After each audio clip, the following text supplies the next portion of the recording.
Here we go, folks. Here we go. Team No Sleep. James Hicks, Montel Allen. How you living, brother? Man, blessed as usual, man. Just holding it down. Yes, sir. Another Tuesday, trying to get it in. Representing them Spartans, San Jose State. Gives a big shout out to them doing I, their thing. But I see. man, just ready to rock and roll. You I know how it see. goes. All right. I appreciate that. You know what? I should have wore some Oregon State gear. My son just committed to Oregon State, and I got me some new swag. So got 2 kids in college now. Oh my gosh, I'll never retire. Never retire. Yeah, you represent that Pac-12, man. Oregon State, UCLA. That's all good, man. I didn't realize OSU was D1 until we were at dinner the other night. And listen, man, I okay, we trying to do it. Let's what's happening to the folks in the room there, Mr. Kevin Cox. I see you, brother. Appreciate you for joining. He said he's in San Francisco watching. Oh, see, we got some comments coming in, but my auto moderation is prohibiting any foul language, even though this is my dude.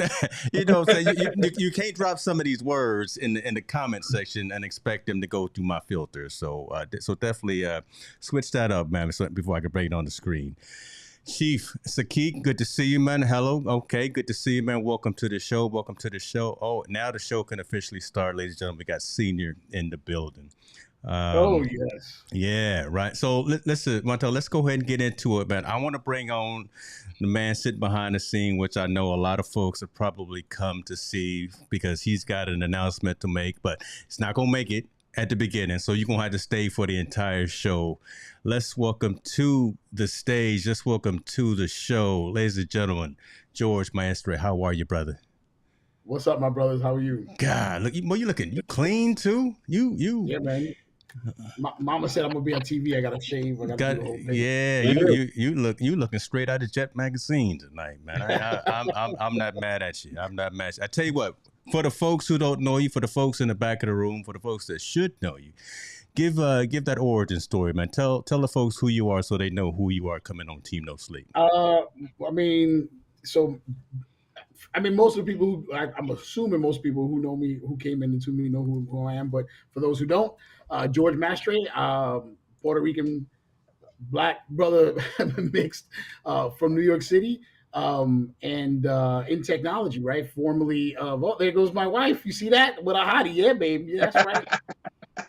Distracted her from the other stuff she was watching. Formerly of HPE, no longer at HPE. That's my sister. There goes my beautiful sister, Cynthia. She's on. Formerly of HPE, now doing something different, which we're going to talk about a little bit later. Technology professional for a few years now, man. Love it, man. Listen, brother, appreciate you for joining on. We were chopping it up behind the scenes. You know the stories we're going to talk about, and you know that I'm going to be picking at scabs, trying to get all of the engagement going. But Montel, where you want to start, man? You want to start with this coaching change? Because we've been talking about this. We've been talking about this for a minute, right? We've been talking about this. Throw the dart up the wall, man. Whatever one story is stick, we go with that. We rock with that. So let's do it. Listen, Bruce Arians, coach of the Tampa Bay Buccaneers, is now the past coach of the Tampa Bay Buccaneers, and he has passed the torch to someone who Montel and I have said for the longest time is deservingly so of any head coaching position. And this team just seems to resonate because they've been winning. Todd Bowles is now the new head coach of the Tampa Bay Buccaneers. Let's talk about this, man. Just significance of this from Arians stepping down, right? And then the significance of, again, Todd Bowles finally getting an opportunity with a team who now has their quarterback back. Brady is coming back. So that's going to be a very interesting dynamic to have these folks lined up together. George, let's start with you, man. What do you think about this whole conundrum that's unfolded? It's not a conundrum. I love it. He got a bad rep from New York, the most dysfunctional organization in professional sports, the New York Jets. I don't care who you are, you're not winning games with New York. He was a heralded coach before he got that job. I thought he deserved that job. That's a dysfunctional organization. He had no help. Tom Brady came back. You know damn well Tom Brady knew Todd Bowles was taking over for Bruce Arians. He blessed that. And if Tom Brady blessed it, who are you to say otherwise? That's all I'm saying. I loved it. The fact that you said Brady blessed it. I mean, Because it's behind the scenes. A lot of WhatsApp, a lot of FaceTime, a lot of behind the scenes. It happens amongst these individuals before it goes up to the GM, before it goes to the owner, right? They've already signed off and said, I'm coming back, play quarterback if this person is going to be my head coach, yay or nay. So, Montel, talk to us about what you think about this, man. Yeah, I think one, it's the right choice. Two, I believe that like you said, it was probably already done before it was signed. I believe Bruce Arians we already know he's older. He's had some health issues. He was already, I think considering retirement before Brady got there. Now that Brady got there and they won the Super Bowl, I think he gave him one last hoorah last year, and I felt it was time for him to step away from the game, or at least step from the game from a different capacity and be more of a leader behind the scenes. Bowles is just excellent. It was going to be either him or Leftwich. Let's be honest. Yes. One of those two guys are going to get this job. They went with Bowles with some head coaching experience, a person with more experience than Leftwich is at the head coaching realm, and it's just a great fit. I mean, they're pretty much intact like they were a year ago.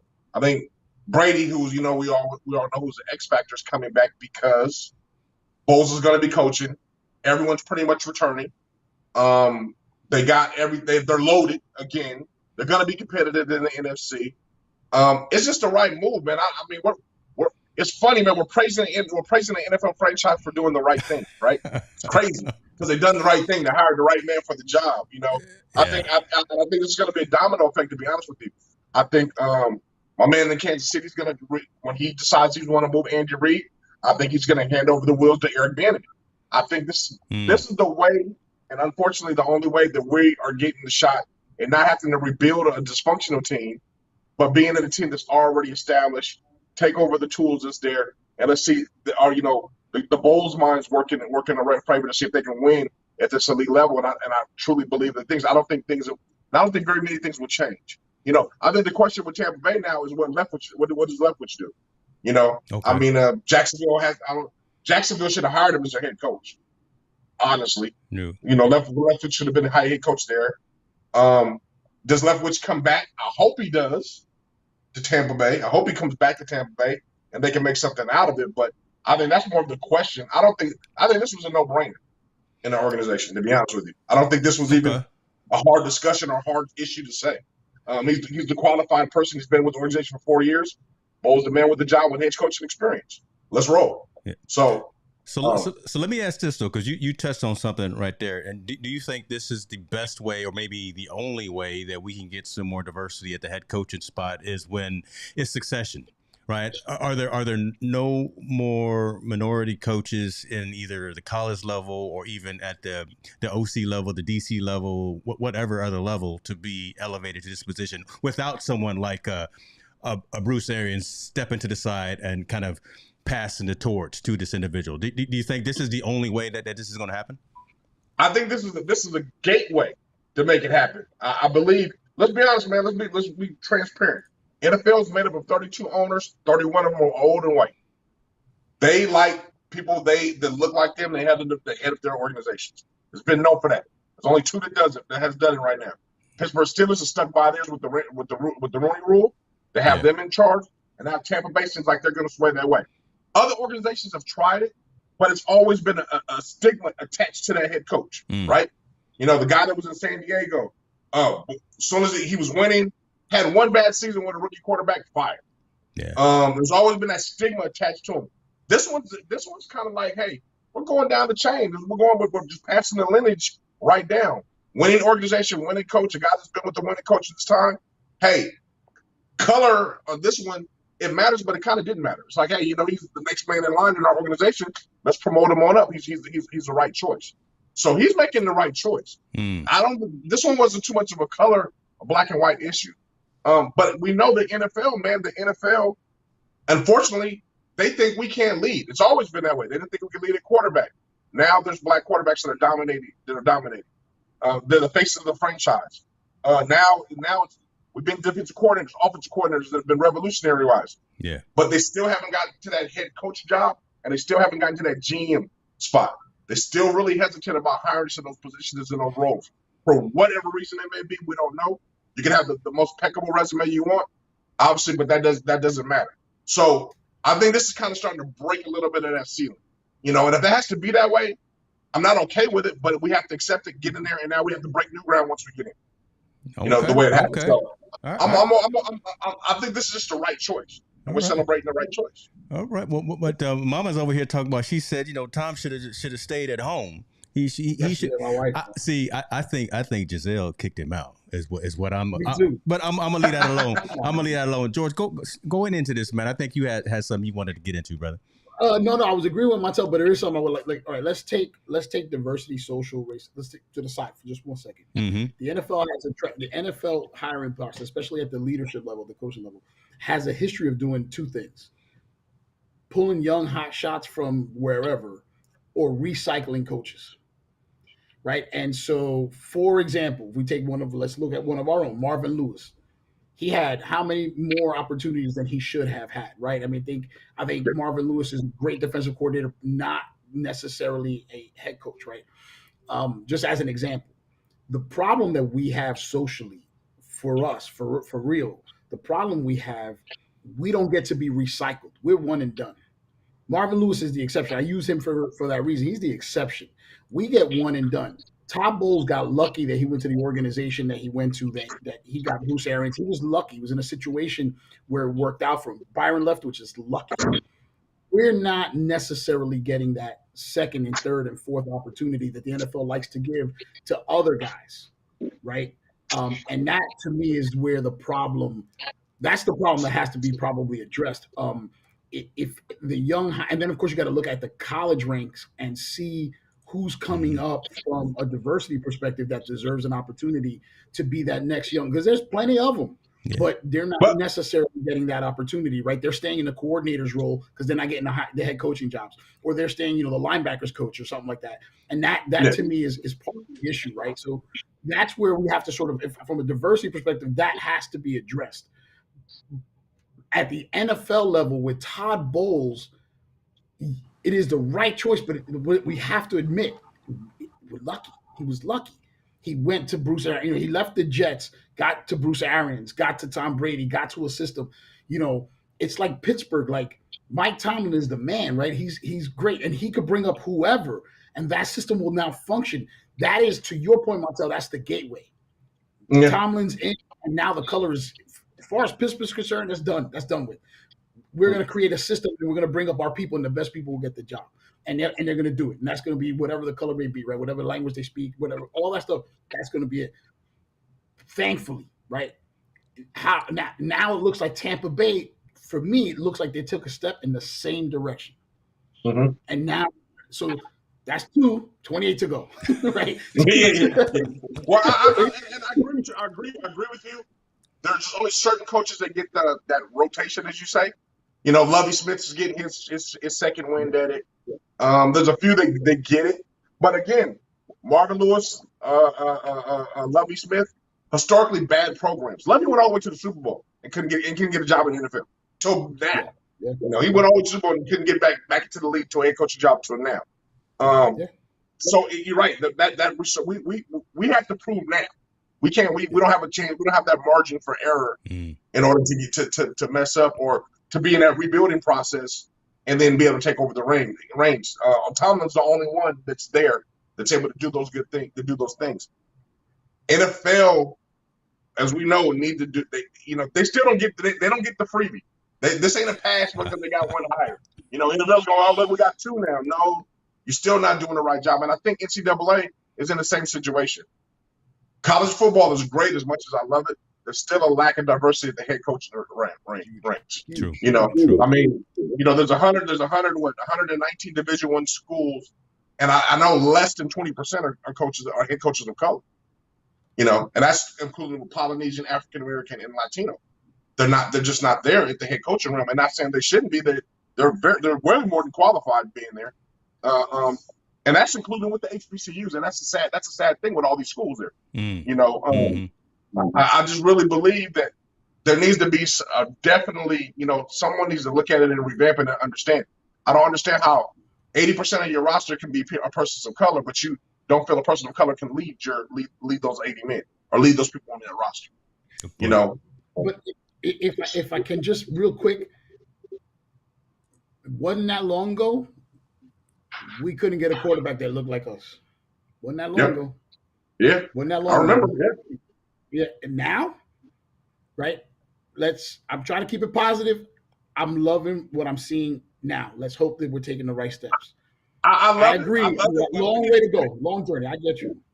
But the process needs to be faster, in my opinion. I mean, it's still way too slow, it's way too much we have to show and prove ourselves, where others don't have to prove themselves. They just get the job and say, hey, we're good at this role. Yeah. Right. It's almost like we're behind. Yeah. Let's give an example. Sean McVay, great quarter. He just won a Super Bowl, right, with the Rams. Sean McVay's resume does not quantify for him to get that job. He got it because nepotism of his family's been in the NFL forever. He's a great offensive coordinator, but he was supposed to be an offensive coordinator, not a head coach, and he got his shot. Again, those opportunities present to people with the same skin tone as Sean McVay. They don't present themselves to guys like Wnba, who's done it in the league. What Sean McVay was doing in college for all these times, he still isn't getting the right shot or getting a shot. You know what I mean? So I agree with you. I'm glad it's moving in the right direction and the meter's moving that way. Yeah. But it's still moving at snail pace. It needs to move a little bit faster and give opportunities to people of color. And I'm talking about the right qualified person of color. I'm not just talking about just because you're a certain skin tone, you get the job. Yeah. You need to be the right person. But the fact is, there are a lot of qualified people that are that color to be able to be in those roles, and then I get a job. And the thing that hurts us is that the guy who many times the first person you think about is from a marketing perspective. So rather than say, I'm gonna give this qualified person the job, Michael Irvin wants to be a head coach. Well, people are gonna come in the stands if Michael Irvin's the coach. Let's give him the coach. Come on, man. I mean, I love my guy, right? You Cowboys all day, yeah. All day. But if Michael Irvin is coaching, a team, I'm gonna try to stay away from that team as far as possible. Like that. I don't want to have to. I'm not watching. That team's gonna be a train wreck. And I love Michael Irvin. That's my guy. So, but he winds up being a candidate because the criteria to select him is based on ratings or something that ain't got nothing to do with it, right? Mm-hmm. And I think these are the things that people aren't paying attention to, right? We, the people who get the opportunities don't necessarily earn it based on the performance required for that job. They earn it based on some criteria that has nothing to do with it, right? Like Larry Bird and Magic Johnson. And I know we're talking social, but just use these guys as an example. Yeah. Remember when Magic was the Lakers? He's trying to forget it still, right? Why did he get that opportunity? Because he's marketable on my TV. Larry, same reason. Larry, same thing. Why did he get the opportunity at the Pacers? Did he deserve? Hell no, he didn't deserve it. They gave it to him. No, he did a great job. But neither one of them earned it. They got this job, so they were like, you know what? People are saying that we're not investing in our team and we're not doing. Okay, you know what? Let me put these superstars out there and go get it. That's the criteria point. That they were given, the criteria that they were given, they didn't deserve it. So how far back did Magic's coaching? How far back did that set us? And we're not, and that's the part. Like Magic's a billionaire, right? We want to see Magic succeed. Magic's great. He's an all-time great, one of my all-time great, favorite heroes. What did Magic do to be a coach? You know what I'm saying? Like, what did he do? Yeah. I agree with you. There's a pluses and minuses in both things. You're right. I think marketing is one issue, but the part that I don't agree with, or I'm not seeing it the same eye to eye, is there's some guys that are in the same situation and are successful. So you kind of have a one-off with one. We know Michael Jordan tried his thing at GM.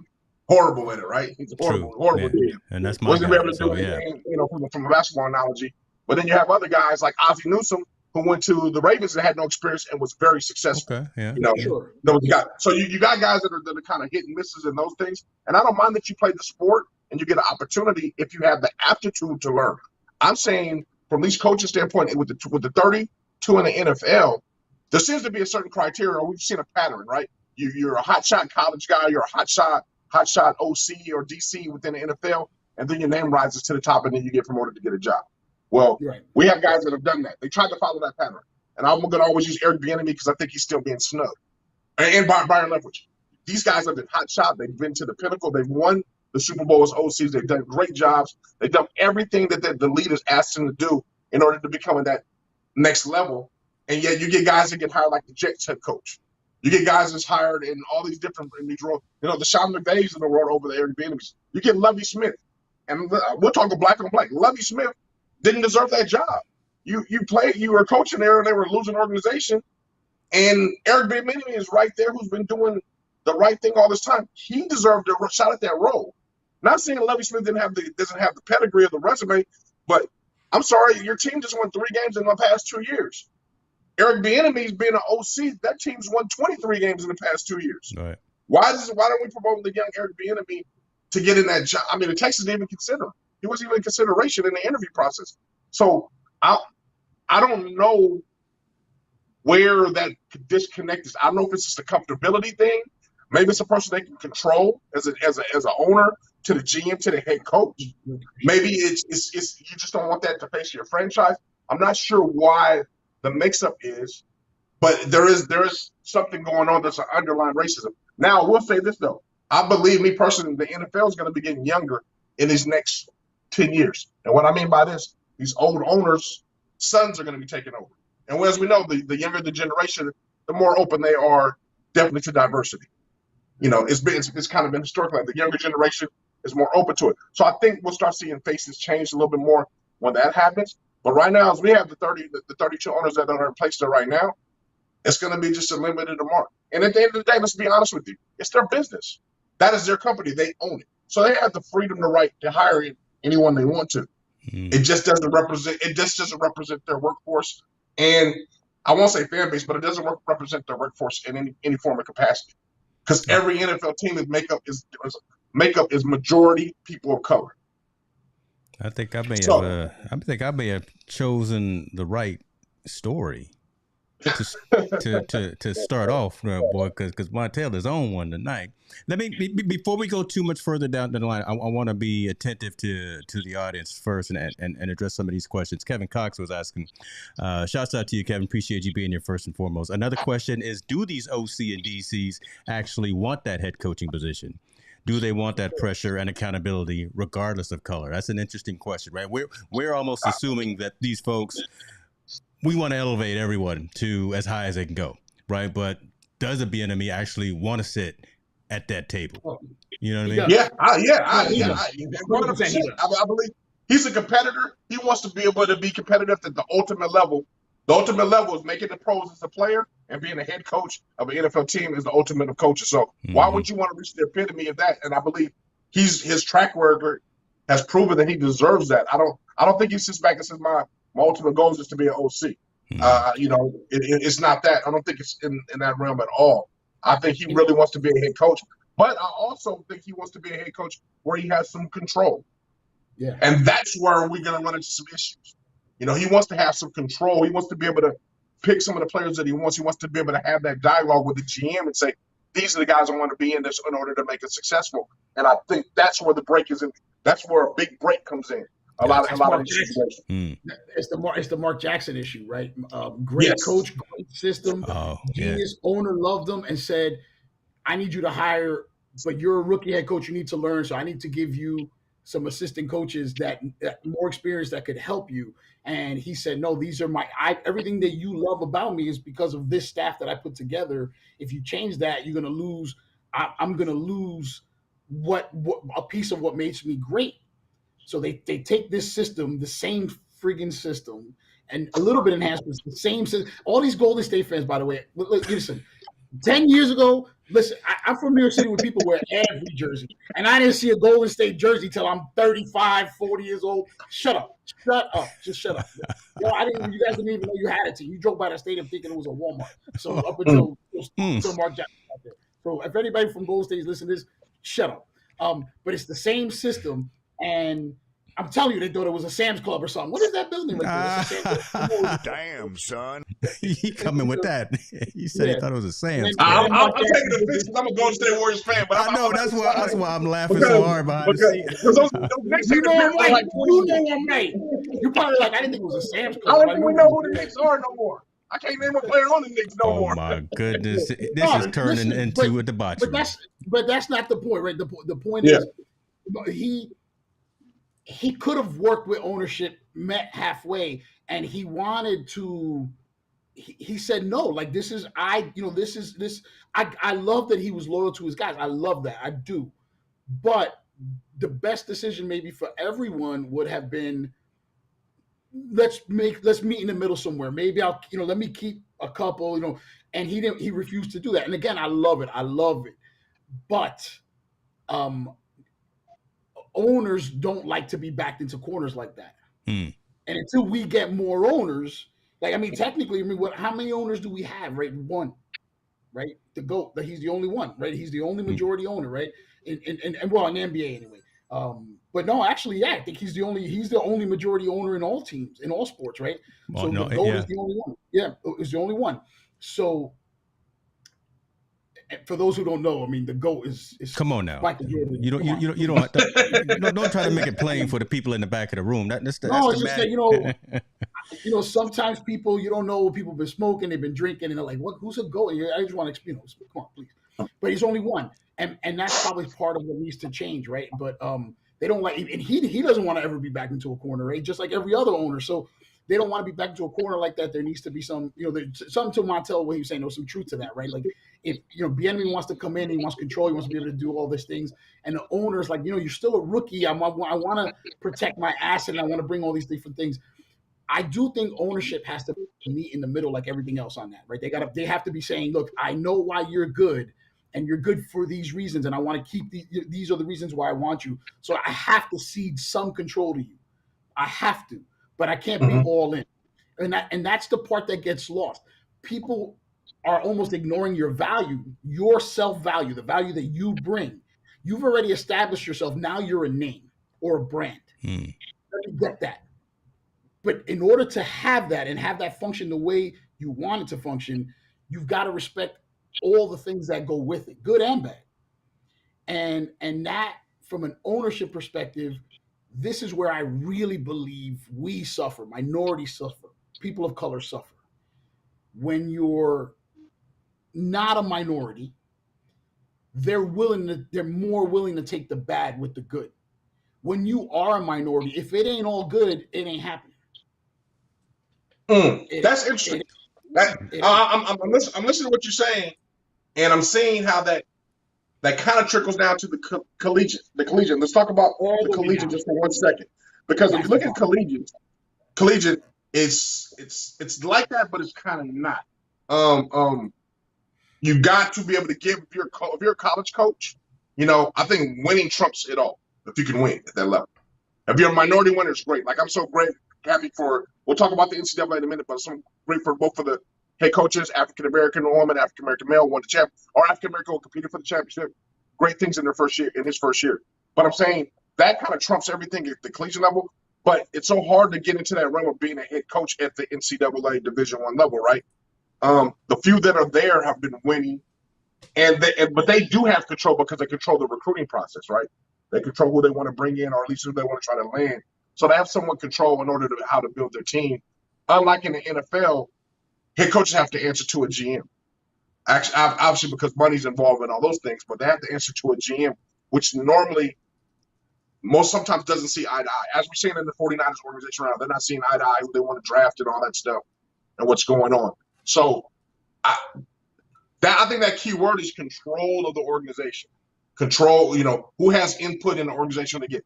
I think the ultimate person is Belichick, right? Bill Belichick. He tells who's going to go on his team, who's not going to go on his team. GM, I think he's the only one that GM listens to him. He doesn't listen to the GM. The GM listens to him while he can control his thing. So he's probably the one and only few that can do that. I just don't know what it is with those 32 owners, why it's so hard to implement the Rudy rule and at least interview and give these guys a chance to see what they can do, bring them into the fold of the process and say, hey, are you the right candidate or you're not? And now we're going to be entering into a whole other mechanism because now, women coaches who are talented are coming into the fold now. Dawn Staley can coach, I think, a men's team as talented as she is, definitely, by far, easily. Maybe even in the NBA. So Now we're going to be bringing in another dynamic that collectively minorities and women now are going to have to be battling each other for a predominantly dominant white male industry at the epitome level. So now we're going to be, it's almost like, we're all fighting for here just to kind of get our chance to get up to there. And it's going to be difficult. I think it's going to get more and more difficult because now we have all these different dynamics, which I don't know, man. It's just discouraging. Like I said, the NFL is still on snail pace. Everybody else is pretty much starting to, pick it up. NBA has always been a trendsetter going that way, but NFL, man, it's just been, they just not want to let go of those reins at all and give people those chances. So it's very frustrating. But NBA is different in the sense that we've been blessed at that level with leaders who understood how to lead everybody, in the sense that Bill Russell, head coach for the Celtics, he was anointed from Red Arbor, right? Now, sometimes that needs to happen. Sometimes that needs to happen, and it did. It happened here, right? It happened with Bill Russell, but he played at a time when you had to be careful, right? Absolutely. And then he got to go to work and tell white Hall of Famers, you better, I'm bench you if you don't play this play. I want you to, but he knew how to lead, and that's lost, right? And I'm not even going into. I'm not even getting into like control. I mean lead, like just really lead. Kareem, afterwards, right? I mean, Kareem is a leader in many, I mean, just in every way, but everything. But he knew how to lead, right? You had these leaders in the NBA that made it real easy because some of them just grabbed control and just ran with it. Bill Russell, like I said. But they knew how to do it, right? They knew how to lead. They knew how to. Moses Malone is another great example of a man who was a leader. Like he was never a coach or any of that other stuff, but he led on the court. He led off the court. Coaches would pull him in, and he'd give them guidance. He was the grown up in the room, and these men knew how to lead, and that completely just changed their perspective. On I won't cut you off. I get you, but that's kind of a false narrative because if you say leadership, guys like Warren Moon knew how to lead. Guys let's go back to the football part. The Warren Moons know how to lead. They've led their teams to things. There's Doug Williams knew how to lead. Doug Williams broke the braille with the Super Bowl. Still never got a really shot in the NFL. No, you misunderstand. Hold on, Montel, but you misunderstand what I'm saying. I'm not saying that's all that's required. I'm saying that we got blessed because these men knew how to lead, and then everyone kind of relaxed, right? Everyone in the NBA sort of relaxed and said, okay, right? And we're much more open, right? But with the NFL, that hasn't happened. These men know how to lead. Now, Doug Williams is a little bit of an anomaly. Warren Moon's a much better example. He knew how to lead. He knew how to lead the locker room. A lot of these young folks don't know the names you talking about, man. We old cats do, but a lot of these young folks. Well, Doug Williams won a Super Bowl for the Redskins, but remember he wasn't a starter, right? So he's a little bit of a different example, but Warren Moon's a great example. He knew how to lead, but people didn't listen. Yeah. They didn't listen because he was he's uppity. Let's use that word. He's uppity. We ain't gonna listen to him. He's uppity, right? That was not fair. That's where the NFL has to really, like, that's the NFL's problem, right? In the NBA, when the leader stepped up, and maybe it was because of Auerbach. I don't know. I'm not trying to give him credit, but I'm saying maybe whatever happened, that when the men stepped up, everyone else said, "Oh, okay, maybe it is time," and then they were okay. We're willing to do this and do that. But remember, it wasn't until Riley started anointing coaches and started saying everything that we really got diversity. So that's, 20, 30 years later, right? That's in the 90s. It wasn't until Pat Riley started saying, this guy's a great, and he starts, creating these disciples everywhere. And now Popovich, because before that, I mean, even with all the diversity and all the partnering and all that stuff in the NBA, it's still head coach led. They're only 20 years old in a league that's 100 years old. Like, come on now, like, stop it. Like, so it is still relevant. So I got a question, James. James, I got one more thing before you go to the next subject. Hold on. All right. So my one caveat about this thing, like you said, and we'll kind of go back to the Bulls thing. You know how we get the one and done shot, right? We get the one and done as coaches and getting in there. My question and my thing with the NFL is this: falling stars that are white in the NFL get a chance. Obviously, the quarterback that played for the Chargers, what's his name? The guy that went berserko on the interview. He was number 1 draft. He's like the overall buzz. I forgot his name. Ryan Lee. Ryan Lee's got a second. Ryan Lee's got a second chance in his career. And I'm going to explain where I'm going with this. Ryan Lee, failed quarterback in the NFL, became a drug dealer or whatever, went to jail, went to prison for all these different things, and now is on CBS Sports as an announcer, as a commentator. Am I right or wrong? No, that's right. Ryan Lee. No, He's a college commentator. Yeah. Tim Tebow failed in the NFL, commentator in the NFL on sports, supposedly an expert. We got guys like Jamal Russell, never got another chance, never seen his face again in the NFL, who was the number 1 prospect that just didn't make it in the league. We have all these guys that made it in the league to the epitome, that were great leaders, great players, but once they failed, the NFL was done with them. When it comes to white counterparts, once they fail, they get another opportunity. And I think that's where the problem is, and it goes all the way up the chain of leadership. They get opportunities, we don't. And that's a damn shame for a league and an organization that is represented by 80% of people of color. How come we don't get another shot? They do. Regardless of what they do. It's a great example of that. Like Tebow is a college expert, no question about it. He is a college football expert. I won't take that away from him. But how are you going to invite him? How Colin Kaepernick don't have a job, but Tim Tebow got an invite to play tight end, a position he never played in his life? Like, stop. I'm saying, why is Lawrence Taylor ostracized and here we go. Why is Lawrence Taylor ostracized from the league and Ryan Lee fitted? When their crimes are, they have the same background. Well, I'm with you on that. I don't get it. Like, I don't that. I'm sorry. So, Colin Kaepernick don't have a job. You're trying to tell me Colin Kaepernick ain't better than – I'm a Cowboys fan, dude. I suffered with Dawn. You don't think I would have jumped up and down? I would have thrown a celebration. I would have closed down the Woodlands, Texas, and had a parade if they would have signed Kaepernick to replace Dak instead of Dalton when he got hurt. Are you kidding me right now? Come on, man. And no disrespect to Dalton, but, I mean, it's just I agree with Montel. You speaking fire right now because the double standard is ridiculous. But, like, it's just ridiculous, man. Let me reset the room right here real quick because y'all, you got me and Tony Davis over here needing a drink but this is what it's all about. No, see, right? I mean, I didn't want to stop that because this is the social impact of everything that's happening in the sport, and this is the conversation. I'm just going to know from now on to at least allocate 30 minutes for that first social impact story. But no, check it, George.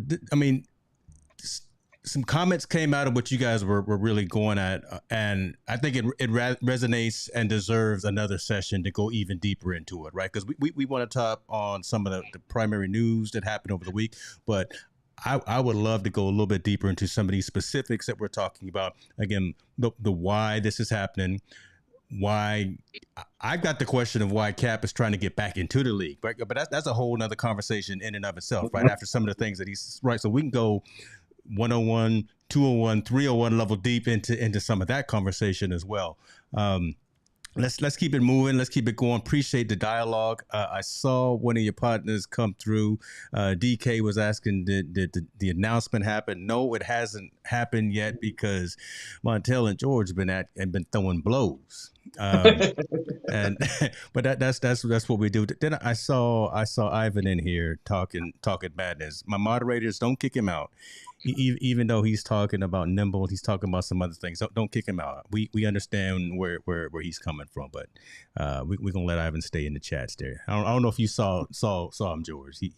No, I'm not seeing none of that. Okay, don't look at the chat because they, I want to make sure. I see Eduardo in here too, talking crazy, but that's all good. Ram G, see y'all in the building.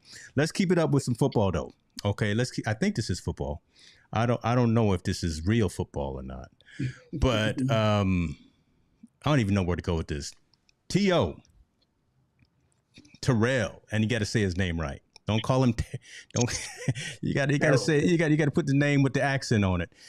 T.O. wants to come out of retirement, so the story says. I can't say this right here is from a reputable or known news agency because I'm not familiar with heavy.com. Shouts out to them if they are big time, but. former Cowboys wide receiver T.O. is coming out of football retirement, wants to go and play for the FCFL. That's the same league that your boy Johnny Manziel plays for. T.O. wants to go and be a part of the Zappers. Well, that's where Johnny's playing. What's your guys' thoughts on, one, the story of T.O. possibly coming out of retirement, and two, T.O. going and partnering up with someone like a Johnny Manziel on the team called the Zappers in the fan-controlled football league? George? I'm not mad, bro. I'm not mad at it. You know why? Because Terrell is... There are a handful of athletes, of professional athletes, who, when they step away from the game, don't actually ever step away from the game. They step away from, competing professionally or at that level, but they stay in shape. They stay working out. They stay doing these different things, right? They do all these things. Terrell Owens is that, right? He's always in shape. He's always working out. He's never left that mindset of a competitor and conditioning himself, right? If he can make the team, go play, right? Would you pay to go see? I was going to say, would you pay to go see him? It depends on how much the tickets cost, man. I ain't paying $400 to go see him. Right, if it's 40, I would do that, all day. No, man. I mean, look, I'm a fan, but you already know I'm biased, right? I'm a fan, but it was not just him, right? And it ain't even going to be one of our people. Like, it could be. I mean, like, look, I'm not mad that Brady's still playing. He's 70, 75. I don't even know how old he is right now, right? I'm not even mad at that. Like, if you can do it, keep doing it, right? Keep doing it, right? No one should be in charge of stopping you from doing what you're good at, right? It shouldn't be, you know what I mean? And so, I understand the implications and all that other stuff of age and all that. I get all that, but no one should be responsible for that but you. Right? If you can't keep doing it no more and it's evident, then that's fine. But if you can do it, I don't care how old you are. If you're still good and you contribute, keep doing it. Keep doing it until you can't. I don't really see the problem, right? Know when to say you're done. I mean, know when it's time to quit, right? Quit before you end up playing so hard or playing so much that you end up hurting yourself. You hurt the organization, you hurt the team, right? When you're out there as a detriment or as a liability. Montel, what's your thoughts on T.O. maybe coming back and suiting up? I feel similar. I mean, no one should be able to tell him to stop playing when he wants to, but I hope this doesn't tarnish his legacy.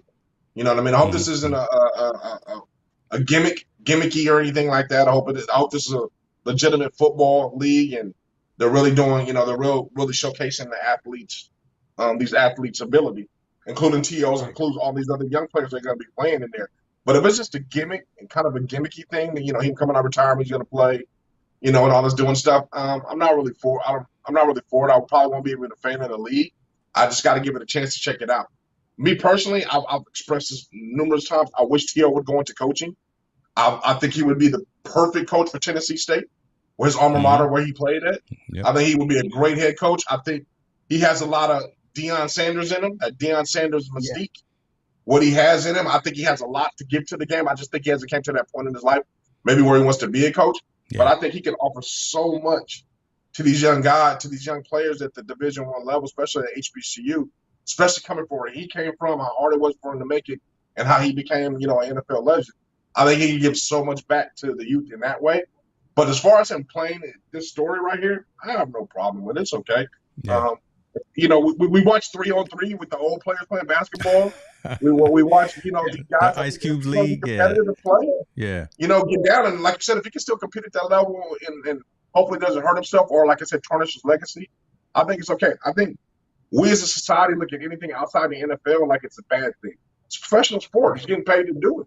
He's collecting a check to go out there and do that. And he's going to bring fans and hopefully a little bit of TV time to the thing in order to make more money. I'm all for it, man. Go get down with it. I think it's a good story between him and Johnny Manziel.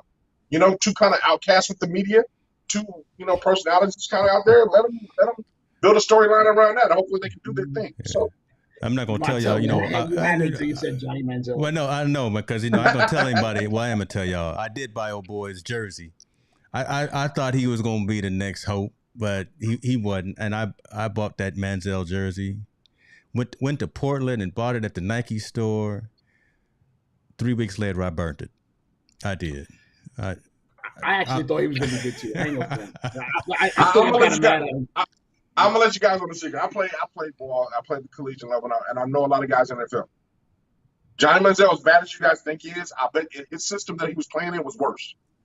Remember when he went to Cleveland, which is one of the most horrible systems in the league, and you're taxing the guy that's already fundamentally not sound, not all the gifts in the world. He was a short, smaller guy, and you ask him to work magic in a system that's already dysfunctional. Remember, everyone was saying the same thing about my man that messed his leg up in Washington. Oh, damn, I'm forgetting names now. Who was the quarterback that messed his leg up in Washington? Had to have surgery. That came out of Utah. Alex Smith. When Alex Smith first came in, everybody said he was a bust.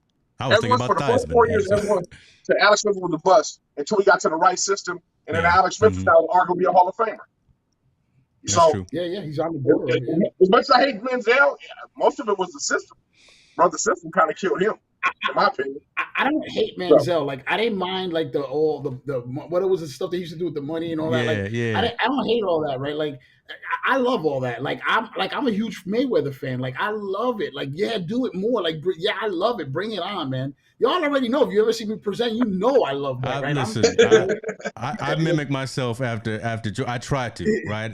But I love all that, man. Bring it on, right? Be provocative. I'm all into that, right?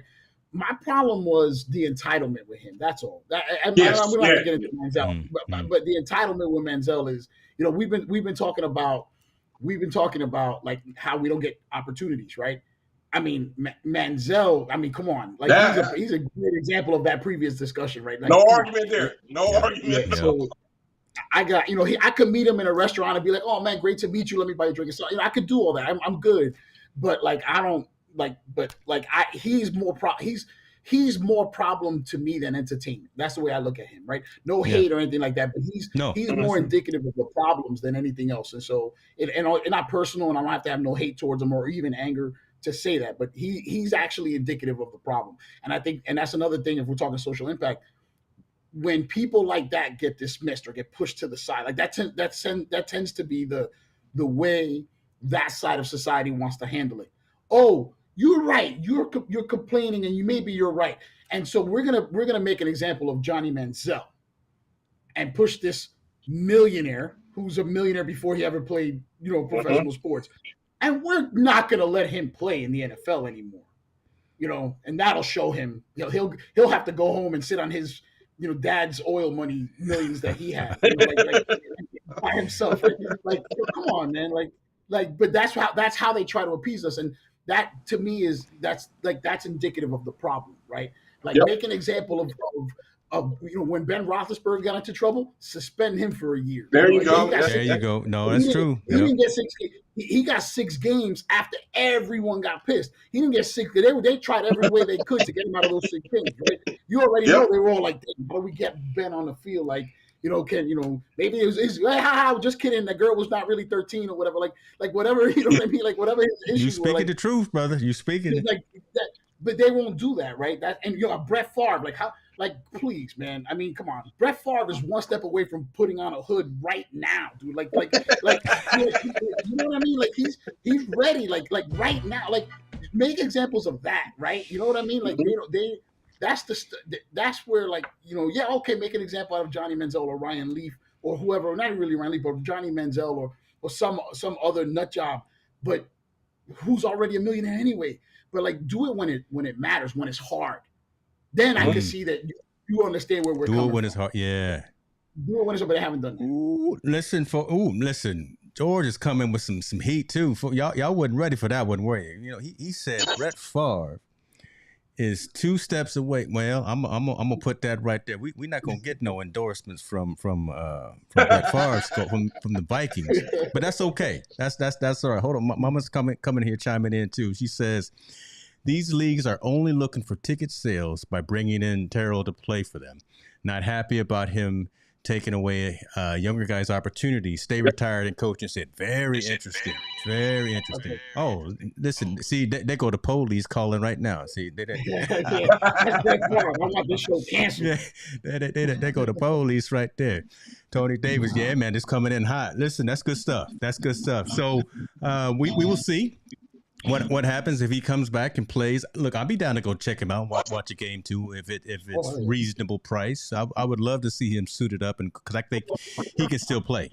I think you're right. I've seen him. What was it? Many years ago, I think it was an MTV special or something, and he was showing he was still working out. He was still in shape. He could still run his routes. He could still do all the things that made him who he is and who he was. Yeah, man, I would love to see him playing for a league. So, good luck to him either way. Let's talk about let's go into basketball. Let's go into another sport. Let's talk about the last two nights. Let's talk about college. We like to talk about college a lot. NCAA, the women's and the men's. We'll start with the ladies because the ladies kick butt first. Oh my goodness. Gino got hit with an L. His first loss in the national championship game. UConn lost. And the only team that could have beat him, South Carolina. Dawn Staley was out there showing, listen, Dawn Staley and her squad said it was divinely written that on that night, they win the championship. And from the tip-off, dominated. Talk to us a little bit about that, folks, because whole lot of things have transpired just out of what Dawn Staley said after the game, and then what Gino was saying during the mid-game interview. He was talking about, South Carolina is just swarming us. We can't keep up, right? So talk to us a little bit. Let me start with you, Montel, on this. The impact of Dawn Staley winning number 2. Oh, man, I think it's tremendous. I think she's starting to solidify herself as one of the greatest basketball coaches in college. Yeah. With her start. I've been saying it and I've been echoing it. Women's basketball is very, very, very good if they just market it the right way. And she echoed that in her post-game speech. Man. It needs to be brought to the forefront. They need to get their shine just like the men, because they're just as entertaining, if not more entertaining in some aspects. Yes. In playing the sport of basketball, and I think that should trickle over to the WNBA. I believe Dawn Staley is getting ready to write a new chapter in women's basketball that we haven't seen in a long time. Mm-hmm. I think we got the guy from UConn, obviously, that won all those games. I can't think of the coach's name. Forgive me tonight. Yeah, blanking name. Yeah. And then we got before him the lady that was at Tennessee that led the Volunteers all those years. Pat Summit. I think Dawn Staley is that next one. If she whatever she wants to be right now in this sport, she's going to be. And I think she's going to take it to another level with the social media, with all the impact that they have, everything that's going in her way. She's solidifying herself as one of the greatest college coaches in basketball, period, man. I mean, she's just doing a great job. And those young ladies on their team are just phenomenal. I mean, they're great, and they're only going to get better. Remember, they're young. I think they only got 2 seniors on that team. They're young. They're coming. Yeah, Destiny Henderson? I think the point guard. I think she was sophomore, I believe. Yeah. They're very young, so they're going to come. They're coming again, revving up and ready to rock and roll. So I think she's just putting herself in a great. I think obviously she's going to be the selection for the Olympic coach, right? She's going to be the Olympics coach. She's going to be all these things, and she's just going to keep setting the bar higher and higher as a women's coach. Now it's going to be controlled by Dawn Staley. What does she want to do? Does Dawn Staley want to go to the next level, or does she want to stay where she's at? I think she coached a little bit in the WNBA a little bit for a while. She was coaching up in the New York Liberty, but I think she found her niche definitely down there in South Carolina, and now she's just the bomb. So I'm all for it, man. I'm glad we get to see this history making it in college sports. Yeah. So George, let me ask you this. I'm gonna tail off of what Montel was saying. Look, Dawn Staley is reaching back and reaching to the side as well, because she's, last time when she won, she gave all the other black coaches, women coaches, a piece of her net, saying you can also have this, right? Don't shy away from this. This is it within your grasp. Montel made an interesting statement, because Coach Staley's phone is ringing. come on over here to the WNBA, come on over here to the Liberty, come on over here to the Sparks, whomever. What do you think about that whole perspective? And should she stay in South Carolina and keep this tradition going, keep this activity going? I'm gonna say two things. Basketball is different. Let's keep it real, right? Basketball is different. College coaches tend to stay in college. A few make the leap, but then go back, right? But like Rick Pitino comes to mind, for example. He went, but like Krzyzewski had an offer every day. I'm good. Roy Williams had offers every day. I'm good. Yeah. You know what I mean? Like very college. If you look at basketball, the coaches, because building up a college program is also lucrative, right? You're still getting paid a lot of money, and you not only do you have full control, but like you get to like run these cities. Like you wind up running, like you have to run the cities that you actually like, you know what I mean? So you think Krzyzewski has ever paid for a meal like anywhere around? Like never. Like he probably, I mean, you know what I mean? Never like, will. So you never will, right? So I think that college is different. So I think that we have to factor that in. I think that's definitely a part of the equation, especially like I said, it's lucrative. Second, I'm gonna say this. I gotta agree with my wife. Controversial opinion: women basketball players are more fundamentally sound. No, dude, I've been saying that. Bro, you speaking the truth. No, I know. Well, I mean, we're in Come on. agreement. I'm saying it out loud, right? Because there's a lot of people here. You watch that basketball game. I mean, listen, Duke, North Carolina in the Final Four, great game. Yeah. Championship last night, great game. Yeah. Great game. Not gonna say it wasn't. The Final Four for women, that's textbook basketball. Setting screen, pivots, passes, ball movement, no laziness on defense. Rotations were on point. Nobody standing still on the offense. I mean, that's fundamentally sound, beautiful basketball. Beautiful. Yep. At the pro level, some of that is lost. Even in the WNBA, some of it is lost. Dawn Staley is a Hall of Famer for being one of the most, fundamentally sound, great ball players. I think she stays because of those two things. I think she's in a great spot with a great program. It's lucrative. Plus, she's going to have full control. And I think she's a pure basketball spirit. Now, I could be wrong, and if I am, I'll be thrilled for her. But I think she stays for that reason. I think she loves teaching these kids and making them great ballers, and not just superstars or dunkers or shooters, but ballers. Like she's teaching, and I just feel like she knows this is her thing. She, like to Montel's point, she knows that it went from Oriana, from Summit to Oriana now to her. Yeah. I feel like she knows that, and she's like, I'm good. And that's what I think. I actually think she's going to take the route of Dean Smith and create a whole bunch of coaches that are going to wind up going out.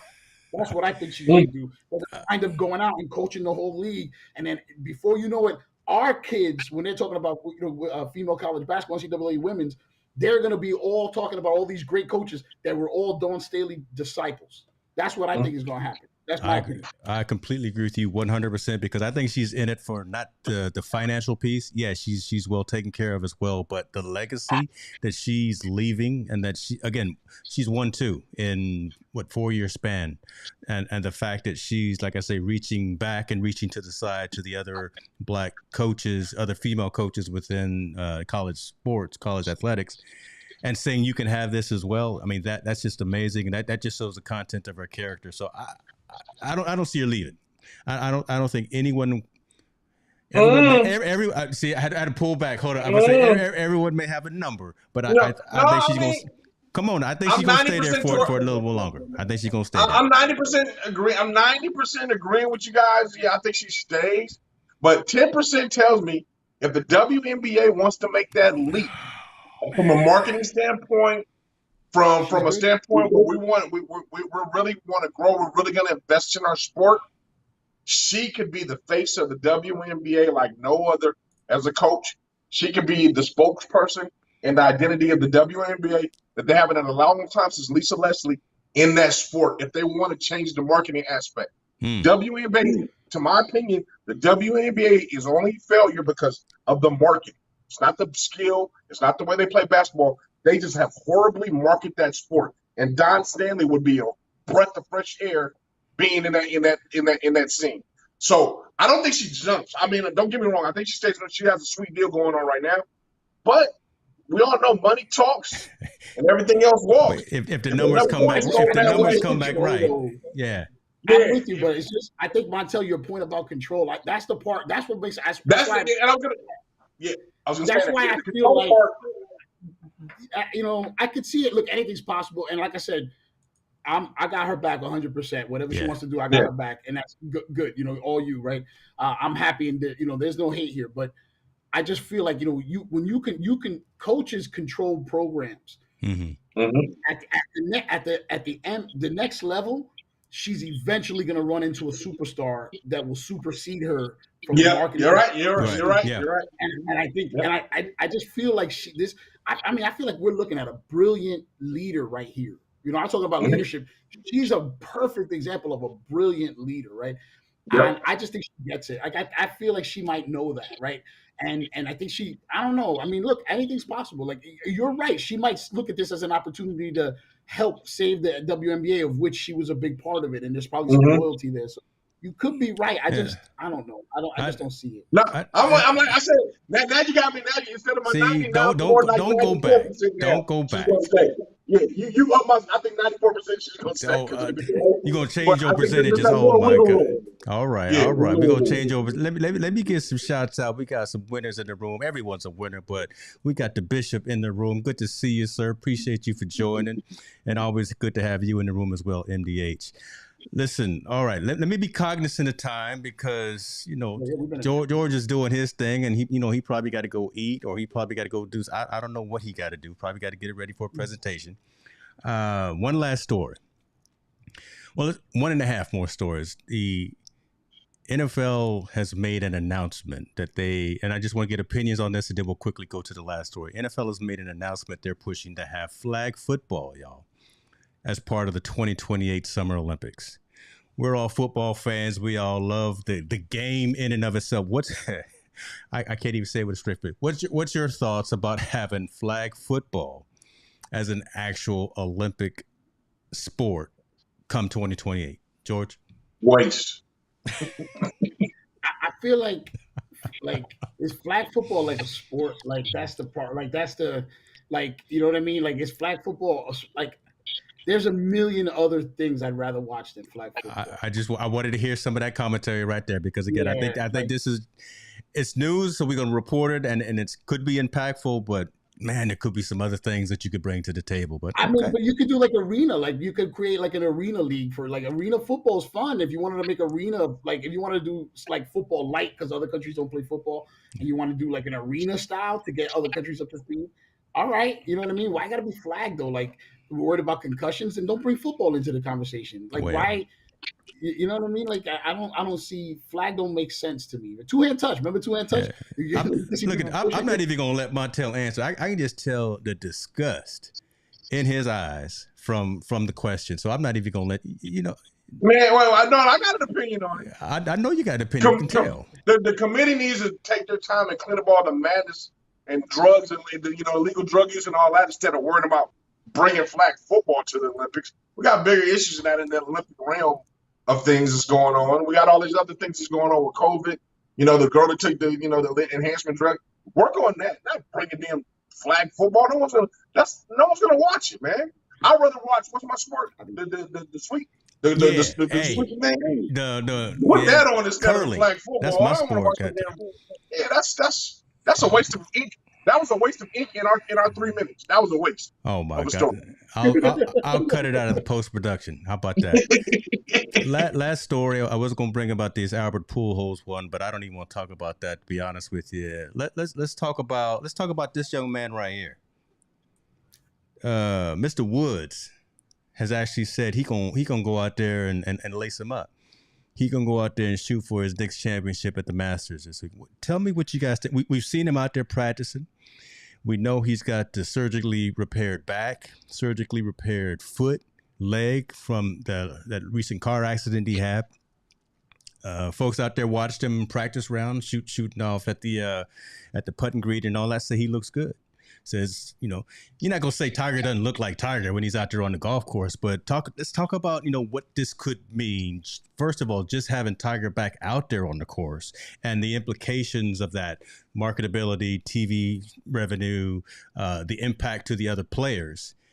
And let's go ahead and think about, should he win? He's at a 50-1 odds right now to win. What if Tiger Woods comes back from all this adversity, everything that he's been through lately, and actually pulls this one off? I know we don't have the crystal ball, we don't have the magic 8 ball, but George, let's start with you on this one. Tiger Woods says he's going to actually play in the Masters this time. Every other sports related accomplishment of the last 2 years would be forgotten and deemed irrelevant if he came back and won the Masters. Yeah, if that were to happen. I don't know if you've seen the video. I saw some of the video getting ready for meetings this morning with Tiger, kind of some of the practice videos that made it online. Yeah, he looked phenomenal. Like he looked fantastic. So, I mean, there's a mystique to Tiger, right? There's an aura. Like they always say, people talk about like this it factor, right? There's like a lot of people could play basketball, but do they have like this it factor? Like, we look about basketball as an example, like the Magic, Bird, and Jordan. Like we were blessed that we saw these people in succession, and other players who played against them would say, similar about those three guys, would be like, you kind of already know you lost before tip off. Because they had this thing to him, like you just never felt like you had a shot, right? Tiger is like that times 10 on the golf course. He was held back. He was marginalized. He wasn't supposed to be good enough. Then he dominated.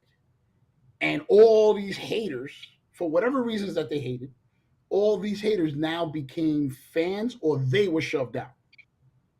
And now there's a whole generation of kids who grew up playing, and they're all pros right now playing. They grew up watching Tiger, who are great, maybe better than him right now, not all the time, but right now, who will stop playing to watch Tiger practice.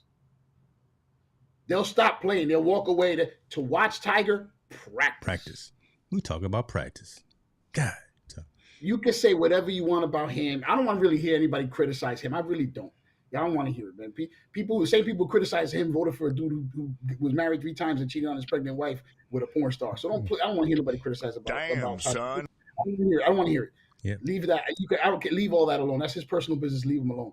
I don't want to get involved in it, and I'm not trying to build him up or make him. And I'm not trying to do any of that. I'm just talking about his impact on the course. Yeah. There's a mystique and a just a greatness to his golf game. Yeah.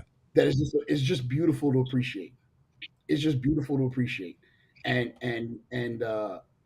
he's a lot of players who are trying to win are also probably going to be cheering for him. That's true. Win. That's true.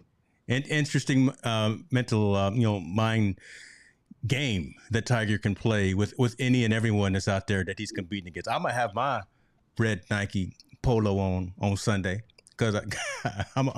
Because again, he brings about that mystique about him. But this should be good. This should be good, man. Yeah, I'm gonna be out there cheering. I am Tiger Woods. I got golf clubs in the garage. I got a lot of dust on them, but we don't have to talk about that. Listen, I gotta just make a real quick memory point though. I remember watching the interview one time, when Jordan was still playing. Yeah. And just real quick, I always, every time somebody mentions Tiger Woods, the first memory that jumps into my head. Jordan loves to play golf, and he played with Tiger Woods. And he was asked, who has a better shot of winning, getting lucky and winning? You and Tiger one-on-one on basketball, or you and Tiger one-on-one on the golf course? And Jordan was like, that's me.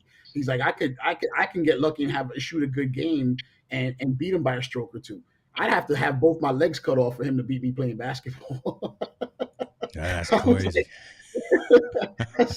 That's pretty good. That's pretty good. That's a good point, and I want to bring us back to reality here as well. I like what Melanie is saying. No, you can't deny that his personal life also impacts his on the course, right? The things that he's done in life. So it's a dual-edged sword with Tiger, right? He's got pros, he's got cons, he's got a lot of cons. He's got a lot. He's got a lot of pros, but I mean, I'm just trying to keep it real. Like, I'm not defending any of that, right? yeah, Like, you could look at my life and my example and how I lead my life, and I don't condone any of that. But I'm also no one to judge him, right? There's only one person judging any of us, and it ain't me. So I know that. So I'm really kind of creating a very myopic, very specific, bordered boundary view, but it's an undeniable view. Like, his greatness at golf is it's just undeniable. And there's a mystique to him when he walks onto a golf course it's undeniable. There's no way around it. And these other players feel it, right? You see it now with the practice, right? He had 1,000 people watching him practice. yeah, watching him hit golf, practice 1,000 balls. people. But before we go, you know what a chime this is, man? A chime this is. Remember when Jordan took his break and went and played baseball, and then he came back in the playoffs, and he almost beat the Pacers in the playoffs. When he came back, his comeback tour. Yeah, this reminds me of that. Tiger doesn't even necessarily have the win. If he's just competitive at a high level, that's more than enough. That's more than enough to say, man, you know what? Wow, the GOAT is back, or one of the GOATs is back in golf. And I just think his social impact with him coming back, it has resilience written all over it. Yeah. He came back from everything. You knocked him down in the media for his personal life. You knocked him down from injuries. You knocked him down for he was driving to his own charity when he got in a car accident, and people bashed him about what was going on in that.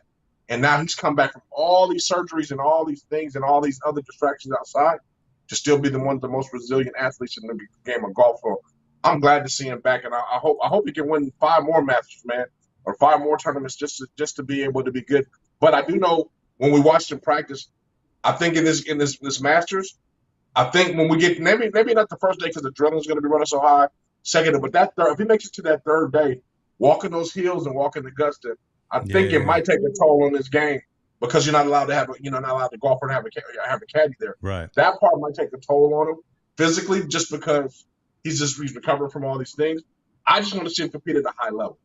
That's more than enough. He can compete. If he gets to that third round, that third day, man, I think that's going to speak more volumes than anything that we've ever seen in a long time. Michael Jordan fell short his first comeback.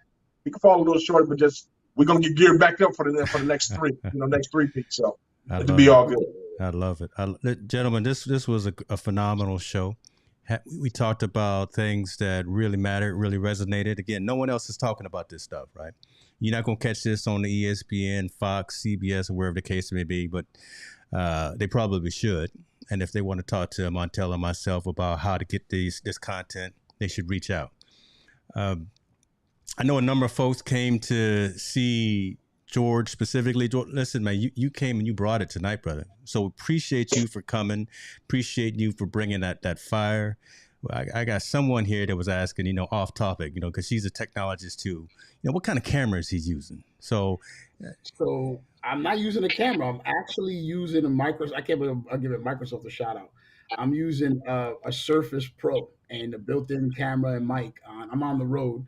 So the built-in camera and mic of the Surface Pro, which I got to give credit where credit's due because I'm an Apple guy. Like my main, see if you can see it here. Like if you can see it in the camera, I don't even know where the hell the camera's at. You can't, well, you can tell by the silver. It's a MacBook. Yeah. That's my main. That's a main one. I'm an Apple guy all day, but I gotta give Microsoft. I gotta give credit where credit's due. The Surface is true, right? It's real. I love it. Listen, man, we're not gonna hold this much longer. I saw the shirt. I'm not sure if everyone else saw it, but go ahead and give these folks. Trying to hide it. I know. Go ahead and give these folks on LinkedIn and the folks coming from your community what's going on. So George has an announcement. I'm like trying to get to the camera, man. Here you go, brother. Here you go. There it is. Palo Alto Networks, baby. Palo Alto. So Palo Alto, bro. So here's the deal, right? So let me address this real quick. I was with HP for a long time, and I was blessed to have met a lot of great people at HPE. I feel fortunate to have done a lot of good things there. I think I tried to do more for diversity, to be honest. That's a whole different conversation. HPE, I think, fell very, very short of that. But in their defense, I think it's something that they recognize and they're trying to correct now. So good for them. I think there's a lot of good people who are invested in trying to do that and trying to do better there. So I give them. Hopefully they do fix a lot of that. I think they got some people in charge of that, but. It was time to go. I got offers. Now, here's the thing. This is where everybody's confused, and here's where everything comes out. I got offers from competitive storage companies. I did. That's true. And I initially considered taking an offer from a different company. I don't want to mention their name because I turned them down ultimately. Why Palo Alto? Palo Alto was my first choice the whole way. They always were. For two reasons. There's a leader that I work for now, who I worked for in the past, and we don't always meet eye to eye. But I know he's good, and I know he's honest and honorable, and I trust him, and I like that. I like to be, I'm not like everybody else. I invest 100% into what I do, and so I want to make sure that I can work for people that I can trust, and he was one that I did. And the leadership, and so far that I've been here, and everyone that I've met, I mean, it just seemed real genuine. Palo Alto, as far as the social impact of, is a committed company to diversity and expanding the talent pool and making sure that we're not limiting ourselves and making sure we get the best people for the job, regardless of identity or race or any of that stuff. And Palo Alto's really, really good at that. So that did have a lot to do with my decision. It is cybersecurity, so it is non-competitive. I don't have to worry about feeling guilty ever for putting HPE out of business, which you all know is what would happen. If I would have gone to Pure, if I would have gone to Hitachi, if I would have gone to NetApp, HPE might as well put a for sale sign in the front door because they're not selling another storage array. Yeah, it's never happened before. Y'all know it. Y'all know it. I'm not. You can say, "Oh, that guy's cocky." Okay, yeah, but I'm not lying, right? Like so. Yeah, maybe I'm being cocky, and I don't mean to be, but let you guys know. I've been texted by different people emailing me, reaching out. I did not believe this to be a thing. But I mean, I have to keep it real. Probably over 100 different people reached out to find out where I was going. And it's just mind-boggling that people cared that much. But interestingly, of the people that I spoke to, they were literally worried of exactly that. He's going to a competitor. He's going to a competitor. Like, no, like, yes, I was gonna, and maybe I should have but no, I'm in a great place. And so why I'm excited about the future is Palo Alto is a company that gets it, but at a cybersecurity network, from that perspective, from that technology, it is critically the most important thing. And if you think about the world and everything that's going on in the world today, especially what's going on, the tragedy that's happening with Russia and Ukraine, that's just ridiculous. Security has never been more important. And this is a leader, this company that's doing three things that's doing things that no one else is doing in this space. And there's plenty of great companies in this space, but you're not seeing people take advantage of AI initiatives at the security level, because you don't buy security. Everyone can protect you from the stuff we already know. You invest in security to protect you from what we don't know, what hackers, what the threat actors, whatever you want to call them, what they're scheming next. You need to be out in front of that, and Palo Alto obviously is doing the right things to be far ahead of that, right? You obviously can care about consistency as far as your security policies go, regardless of where your data is, especially now that everybody's going to be hybrid. Palo Alto's got that covered, right, with different deployments that handle all your data protections, whether it's in the cloud, whether it's on-prem, and that consistency across, that control, that visibility, being able to see it, whether it's your home users, whether it's your edge deployments or your branch office deployments, whether it's your core data center. It's the same security policies across all of it, single pane of glass to manage it all, with the AI, with the recognition that kind of helps protect you from the things you don't know about yet. It's just a great place to be. If you take a look at how Palo Alto is doing, it's the reason why we're doing really, really well is because we're out in front and we're providing this layer of protection. You're not seeing that from anyone else. I just felt it was just too exciting a move, right? So it was time to go. I just think it was something that it was the right time and the right place. I feel like if Dawn Staley does leave South Carolina to go to the Wnba, she's gonna say the same speech. Oh, it was the right time, the right place. but it truly is. the right time, right place, right people, right company, right direction, right vision. You can't beat it. I wish everyone at HPE good luck. I know they're Dell, Pure, Hitachi. I know y'all feel a lot better. I'm not in that game no more. You're welcome. Right. But yeah, man, it was the right time, man. Awesome. Appreciate you, man. Best of luck on this next chapter in your life. Again, I know a ton of folks were hitting you up, were hitting me up, even behind the scenes. Where's George going? I said, I don't know. He's gonna come on the show and he's gonna drop that gem on us. So appreciate you for allowing this platform to be the place where you announced it to the world outside of your family as well. That's phenomenal. That's huge. Look like you already out there in these streets doing some traveling. So can continue to do that and continue to be safe. Great show tonight, y'all. Man, I can't say anything else besides that. Montel, I always let you take us out, but we are getting better. We are getting more consistent with our goal and our focus and our mission, and that is to provide the social impact of sport. The social impact of sport. And tonight's first story really got into that. So appreciate you, man. I want to give you these flowers as well while we live, Montel. Thank you for the contribution that you're giving. That's the reason why we launched the whole Team No Sleep website, YouTube page as well, folks. So definitely get out there and check that out. Subscribe so we can continue to push this message out, and we can show ESPN, Fox, CBS. Who else is out there? We can show them a thing or two about what's really going on. Absolutely. One more thing, man, before we go, man, I'd like to send a prayer out to everybody in Sacramento. That horrific incident that happened the other night.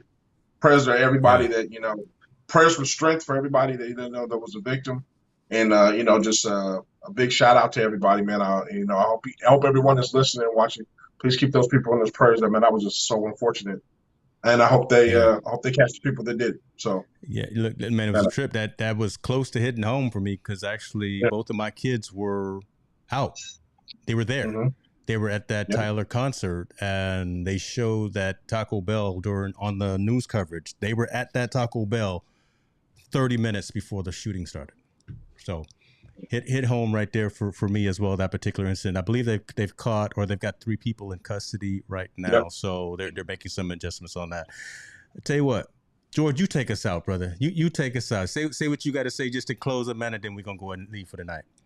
Man, I want to leave with something positive, but it's hard now because you got me thinking about the people of Sacramento. Hoping everybody's okay, man. You know what? Now, it was leave for something positive, right? In a world all craziness, I just pay attention to one thing, right? For the first time in years, we are appreciating one another live. We are appreciating each other's presence. We are having these conversations. We are expanding. We are doing different things, and it's fantastic, right? I was able to meet people in a convention today. Now, look, I'm triple vaxxed. And we already had the vid one time, so I get it. So I know I get it, but it's a blessing to be able to interact with humans, man. I think we need to let all of our pettiness go away. We've been isolated for 2 years, and we can all have differences of opinion, and that's fine. Just recognize we have way more in common with one another than we don't. And I think we all care about our family. We all want our people to do well. We all love each other. I mean, we all got love in our hearts. That's all that. Everything else is nonsense. It's all trivial. There are bad people, but no one is defined by bad people, by those people. No one. And even those people, as I was saying in the pre-show, everyone should remember this. No one is one thing. Everyone is a collection of decisions, and we can separate some of these different things, right? There are great artists who might be nut jobs, right? There are great artists who produce great art who might also be horrible human beings, and that's life. That's just life. You don't have to. You're neither supporting nor condoning someone's horrific acts or someone's brutality by saying a reality. They were a great artist, right? It's a reality, right? What they produced was great. No one gains anything by denying that, right? And I think that we need to all kind of grow up and kind of. I say grow up, but I don't mean that in an offensive way. I mean it in the sense of we just have to face the things that. Two things can be true at the same time. And that's just reality. And the sooner we sort of face that reality, we might find ways to get along better. We can agree with someone who genuinely, who might have a difference of opinion on how to resolve an issue. We might agree on what the issues are, though, and maybe we can find some common ground, right? There's ways to get there, right? Or we might agree with something that they say. There's ways to find some common ground, but I think we need to we need to figure it out. There are some people who are just going to be bad people and they're selfish, and I get all that. You can just keep them people out your circle. I don't have people like that in my circle, right? But I think the majority of people you meet are probably pretty good, and I think we just got to get back to recognizing that. Period. George, you coming back to the show? That's all there is to it. Always, bro. Anytime, man. We out. All right, man. Have a good one. Appreciate you now.